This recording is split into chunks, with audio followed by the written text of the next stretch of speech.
selamat datang di podcast Komoditi, podcast seru yang bikin kangen di hati. Halo teman-teman semua, kenalin aku Dini Febrianti dari Prodi Fisika FMIPA. Di sini aku akan bawakan podcast Komodiksi mengenai gimana sih cara ngatur waktu atau time management. Nah, di sini aku nggak sendirian, ditemani oleh partnerku yang cantik dan keren banget nih. Oke, Syafira, boleh kenalan dulu nih ke teman-teman yang mendengarkan. Halo semuanya, kenalin nama lengkap aku Ini Rusyan Safira, biasa dipanggil Safira. Aku dari Prodi Perpustakaan Angkatan 23. Di sini aku akan menemani Dini selama podcast ini berlangsung.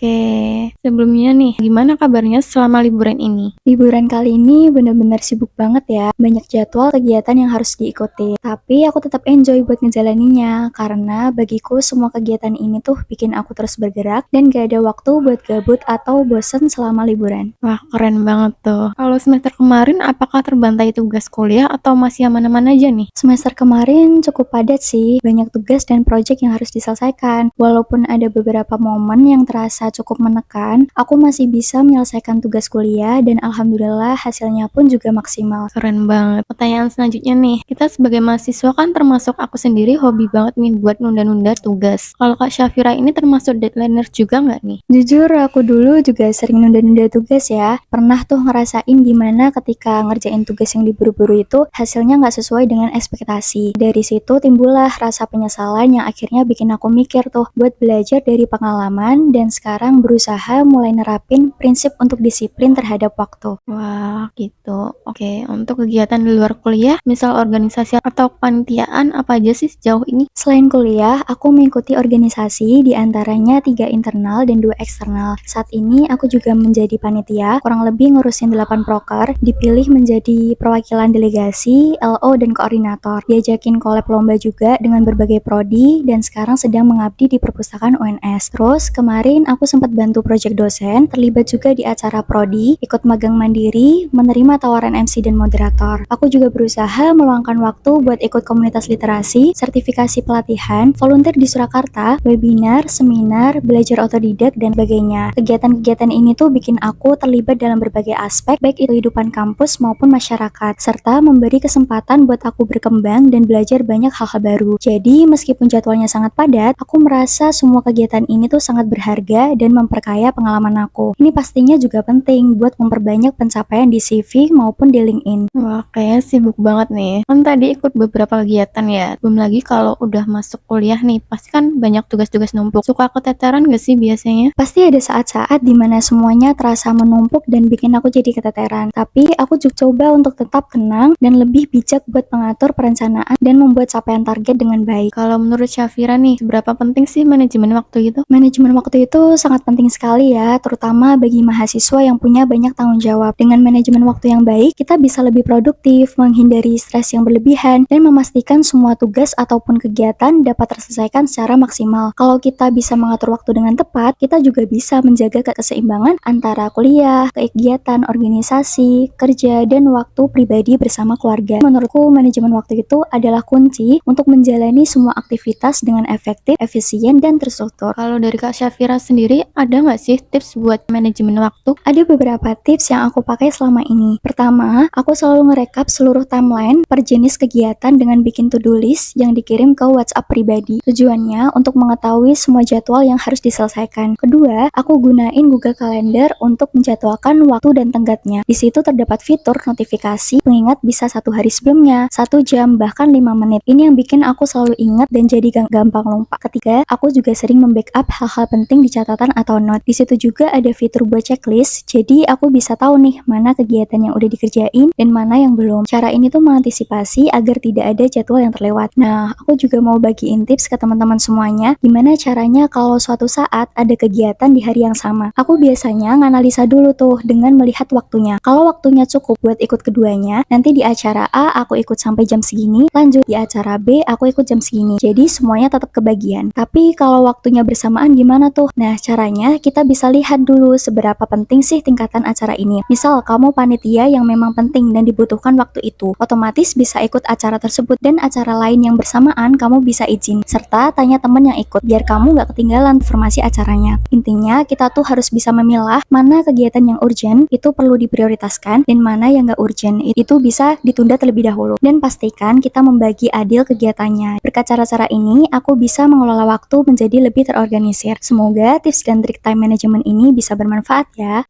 Oke, jadi intinya tuh ada di prioritasnya ya? Iya, bener banget. Oke, nggak kerasa banget nih kita udah ada di penghujung acara. Terima kasih banyak buat Kak Syafira udah mau sharing-sharing dan kita semua yang mendengarkan podcast ini. Dan untuk teman-teman semuanya, semoga podcast episode kali ini bakal bermanfaat untuk siapapun yang mendengarkan ya. Saya Dini, selaku host podcast kali ini pamit undur diri. Stay tune next podcast ya.